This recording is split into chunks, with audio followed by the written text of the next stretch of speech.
What do you want from an SUV? Do you want a car that can tackle a wide variety of weather conditions, safely and confidently? Do you want a lot of storage space? Do you want name and brand recognition? Or do you want a car that can hold its own in the performance department? The 2025 BMW X3 M50 Xdrive tries to do all of that. When I saw the flat gray X3 on my review schedule, I had a passing thought that it might be the same car that I drove very briefly at BMW's test facility last year, where I drove the BMW M5, or at very least the same specification. I was surprised to find out that not only was it the same specification, it was the very same X3, and I confirmed comparing pictures of the license plate. It was like seeing an old friend show up in my driveway.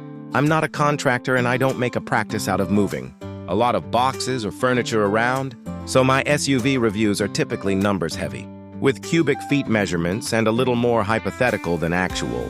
That approach changed a bit with the X3 as I was moving that week from rural Pennsylvania back to the loving embrace of the Chesapeake Bay in Baltimore, Maryland. The X3 got a lot of use, and I'm glad to say it never let me down. For comparison, the base model X3 only makes 255 horsepower and its 0-60 time is 6 seconds. The X3 M50 is also a mild hybrid, using a motor integrated into its 8-speed automatic transmission. Shifts, from my perspective, were super smooth, doubling as a bonus for the X3's luxury persona and its performance car chops. Somewhat surprisingly, all that power didn't eat into the fuel economy. Typically, when I'm driving a car that weighs 4,535 pounds, like the X3 M50, I'm not going to weave through back roads and take it through its performance paces, like I would a sports car like the BMW Z4. However, I felt confident doing that in the X3, and it assured me it was up to the task.